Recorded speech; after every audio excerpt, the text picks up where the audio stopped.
Hey, Nat. No, I don't even know how to start this. Wuthering Heights, chapter 4. What vain weathercocks we are. I, who had determined to hold myself independent of all social intercourse, and thanked my stars that, at length, I had lighted on a spot where it was next to impracticable, I, weak wretch, after maintaining till dusk a struggle with low spirits and solitude, was finally compelled to strike my colors, and under pretense of gaining information concerning the necessities of my establishment, I desired Miss Dean, when she brought in supper, to sit down while I ate, hoping sincerely she would prove a regular gossip, and either rouse me to animation or lull me to sleep by her talk. You have lived here a considerable time, I commenced. Did you not say 16 years? 18, sir. I came when the mistress was married, to wait on her. After she died, the master retained me for his housekeeper. Indeed.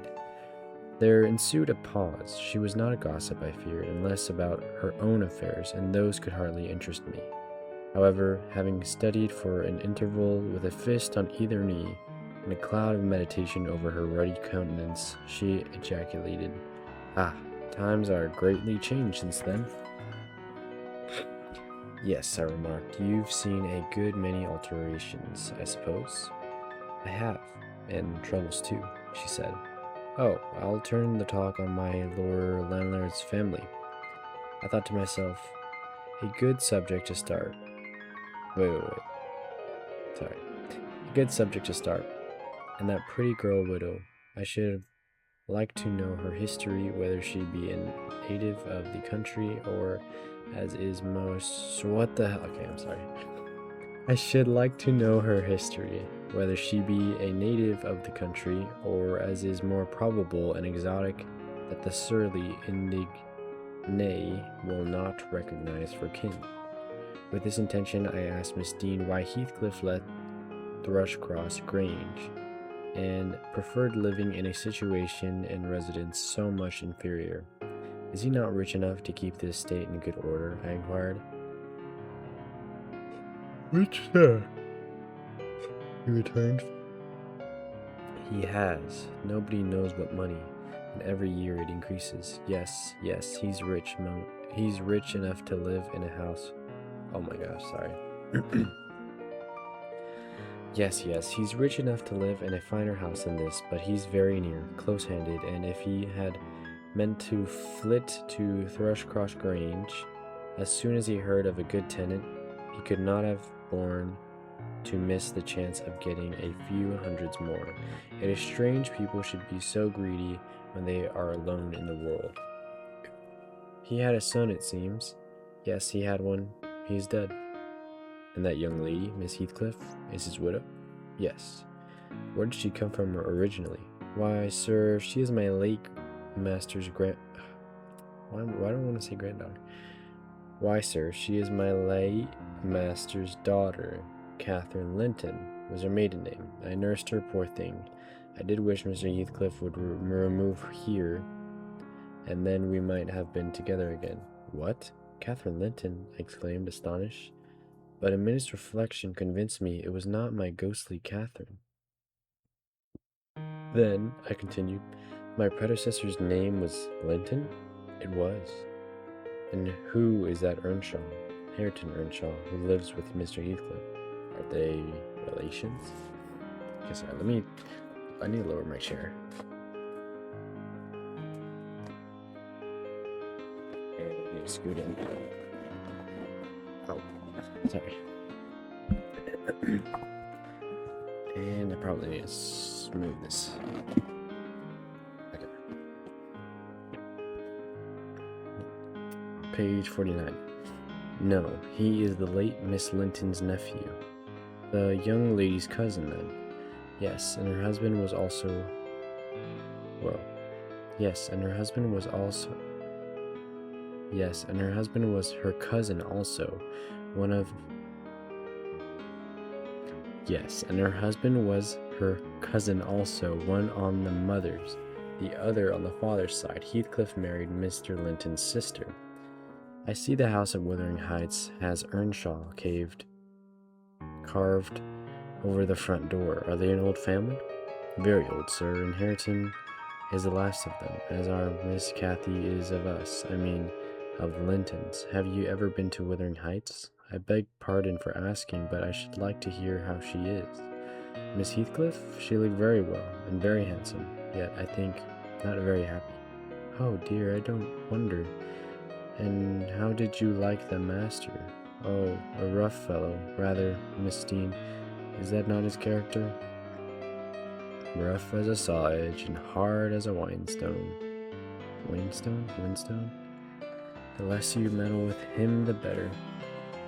He must have had some ups and downs in his life to make him such a churl. Do you know anything of his history? It's a cuckoo, sir. I know all about it, except where he was born and who his parents were. Who were his parents? And how he got his money at first. And Hareton has... Okay. I just need to pause real quick, look around. I don't know why I'm not able to read right now. I'm sorry. Lock in, Devin. This is for now. And let's go. Okay. He must have had some ups and downs in his... Okay, again. He must have had some ups and downs in life to make him such a churl. Do you know anything of his history? It's a cuckoo, sir. I know all about it, except where he was born, and who were his parents, and how he got his money at first. And Hareton has been cast out like an unfledged dennoch. The unfortunate lad is the only one in all this parish that does not guess how he has been cheated. Well, Miss Dean, it will be a charitable deed to tell me something of my neighbors. I feel I shall not rest if I go to bed, so be good enough to sit and chat an hour. Oh, certainly, sir. I'll just fetch a little sewing, and then I'll sit as long as you please, but you've caught cold. I saw you shivering, and you must have some gruel to drive it out. The worthy woman bustled off, and I crouched nearer the fire. My head felt hot, and the rest of me chill. Moreover, I was excited, almost to a pitch of foolishness, through my nerves and brain. This caused me to feel not uncomfortable, but rather fearful, as I am still of serious effects from the incidents of today and yesterday. Page 50. She returned presently, bringing a smoking basin and a basket of work, and having placed the former on the hob, drew in her seat, evidently pleased to find me so companionable. Before I came to live here, she commenced, waiting no further invitation to her story. I was almost always at Wuthering Heights because my mother... Sorry. Oh my gosh. Sorry, I'm a little sick. Because my mother... Where is that? Because my mother had nursed Mr. Hindley Earnshaw. That was Hareton's father. And I got used to playing with the children. I ran errands too and helped to make hay. And hung about the farm, ready for anything that anybody would set me to. One fine summer morning, it was the beginning of harvest. I remember Mr. Earnshaw, the old master, came downstairs dressed for a journey, and after he had told Joseph what was to be done during the day, he turned to Hindley and Cathy and me, for I sat eating my porridge with them, and he said, speaking to his son, "Now, my bonny man, I'm going to Liverpool today. What shall I bring you? You may choose what you like, only let it be little, for I shall walk there and back 60 miles each way. That is a long spell." Hindley named a fiddle, and then he asked Miss Cathy. She was hardly 6 years old, but she could ride any horse in the stable, and she chose a whip. He did not forget me, for he had a kind heart, though he was rather severe sometimes. He promised to bring me a pocketful of apples and pears, and then he kissed his children goodbye and set off. It seemed a long while to us all, the 3 days of his absence, and often did little Kathy asked when he would be home. Miss Earnshaw expected him by supper time on the third evening, and she put the meal off hour after hour. There were no signs of his coming, however, and at last the children got tired of running down to the gate to look, and it grew dark. She would have had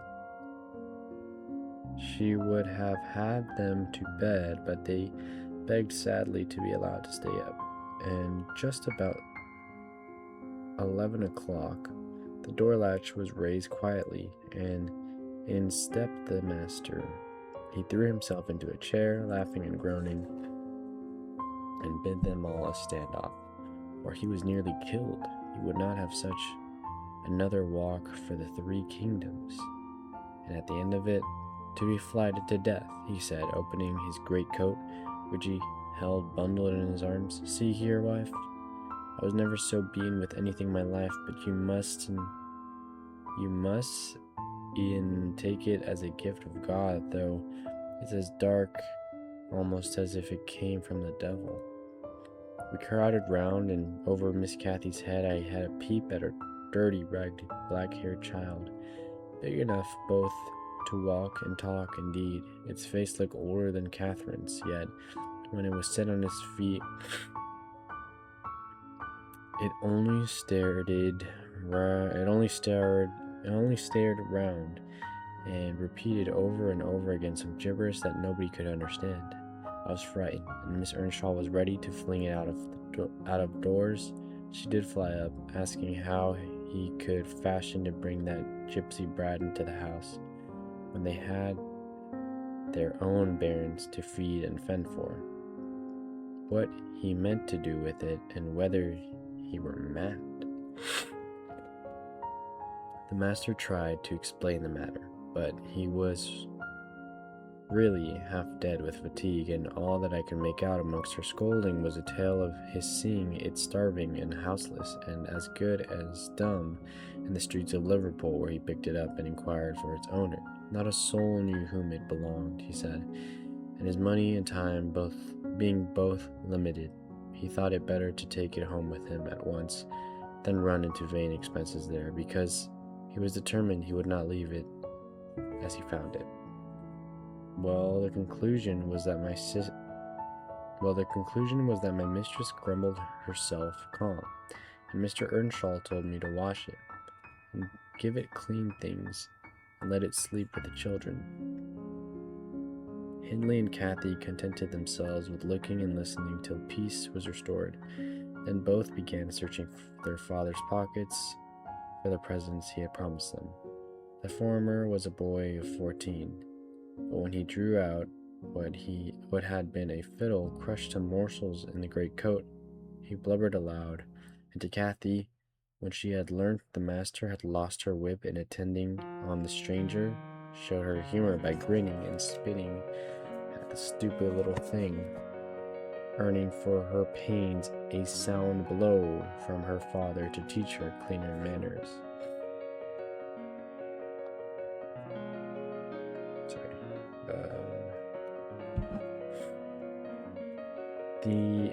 They entirely refused to have it in bed with them, or even in their room, and I had no more sense, so I put it on the landing of the stairs, hoping it might be gone on the morrow. By chance, or else attracted by hearing his voice, it crept to Mr. Earnshaw's door, and there he found it on quitting his chamber.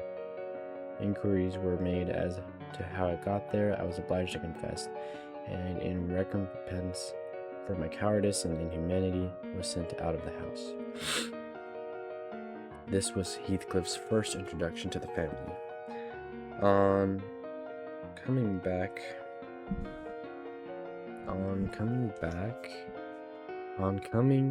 a few days afterwards, what I did not consider my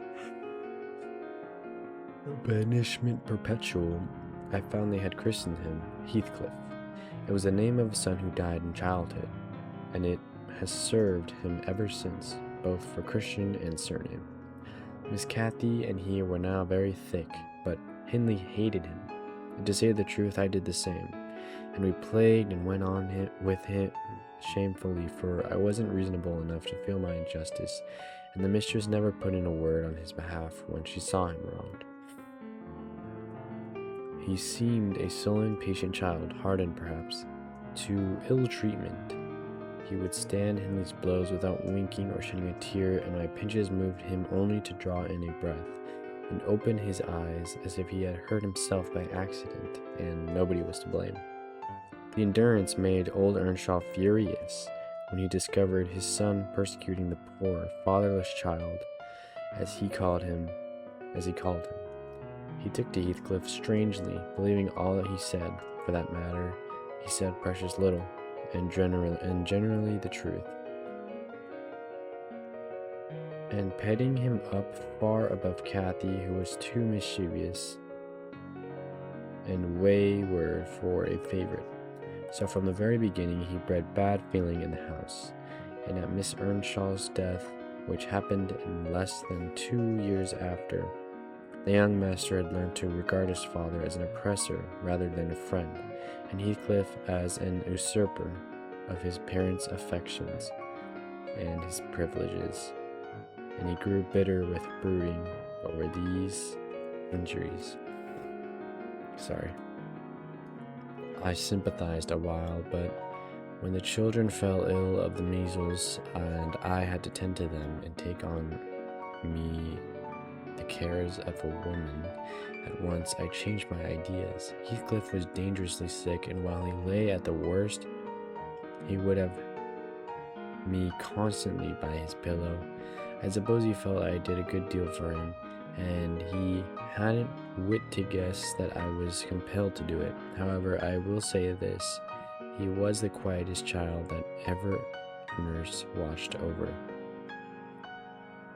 The difference between him and the others forced me to be less partial. Cathy and her brother harassed me terribly. He was as uncomplaining as a lamb, though hardness, not gentleness, made him give little trouble.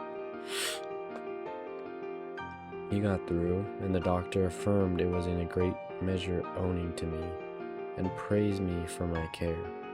I was in vain of his commendations, and softened toward the being by whose means I earned them, and thus Hindley lost his last ally. Still, I couldn't dote on Heathcliff, and I wondered often what my master saw to admire so much in the sullen boy who never, to my recollection, repaid his indulgence by any sign of gratitude. He was not insolent to his benefactor, he was simply insensible. Though knowing perfectly the hold he had on his heart, and conscious he had only to speak, and all the house would be obliged to bend to his wishes. As an instance, I remember Mr. Earnshaw once bought a couple of colts at the parish fair, and he gave the lads each one. Heathcliff took the handsomest, but it soon fell lame, and when he discovered it, he said to Hindley, "You must exchange horses with me.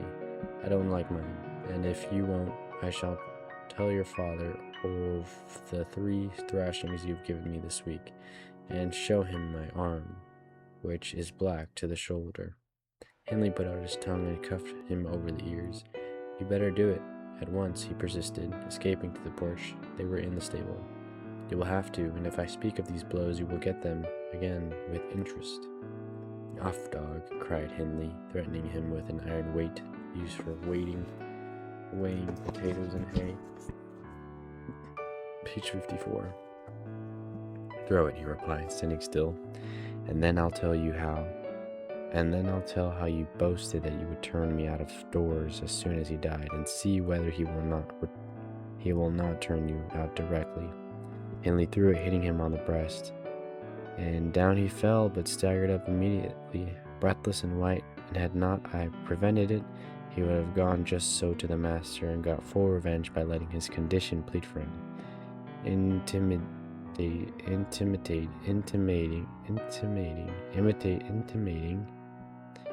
who had caused it. "Take my colt, gypsy, then," said young Earnshaw, "and I pray that he may break your neck. Take him, and be damned, you beggarly interloper." and wheedle my father out of all he has, only afterwards show him what you are, imp of Satan, and take that. I hope he'll kick out your brains. Heathcliff had gone to loose the beast and shift it to his own stall. He was passing behind it when Hindley finished his speech by knocking him under his feet, and without stopping to examine whether his hopes were fulfilled, ran away as fast as he could. I was surprised to witness how coolly the child gathered himself up and went on with his intention, exchanging saddles and all, and then sitting down on a bundle of hay to overcome the qualm which the violent blow occasioned before he entered the house. I persuaded him easily to let me lay the blame on his bruises, of his bruises on the horse. He minded little what tale he was told. He had what he wanted. He complained so seldom, indeed, of such stirs as these, that I really thought him not vindicative. I was deceived completely, as you will hear. That is the end of chapter 4. Tune in next time for chapter 5. And if you made it this far, comment down below. Poop, fart. This is fun. I like reading. That was an interesting chapter. Some backstory on Mr. Heathcliff. Loki want to read my other book, my Game of Thrones books. I'm down to do something fun for you. Well, I don't know if you care, but I'm into the show and into the other shows, and I really want to read the books. And I think maybe if I want to read the books for myself, but maybe if I record it and read it, and I feel like I would act out what's going on and do accents, because it was, well, not in medieval times, but it's not even based on anything real. It's fictional, but it's just a long time ago, and they talk British and stuff like that. So I would like to do accents and have fun, but I want to record it and narrate it so that you could also hear and listen, and so we can be on the same page, or it's like watching a show together.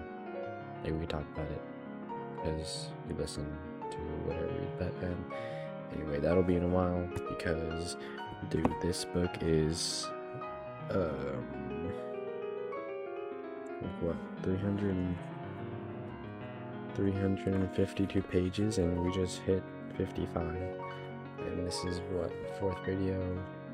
Do the math. Wait, 55? That's not bad.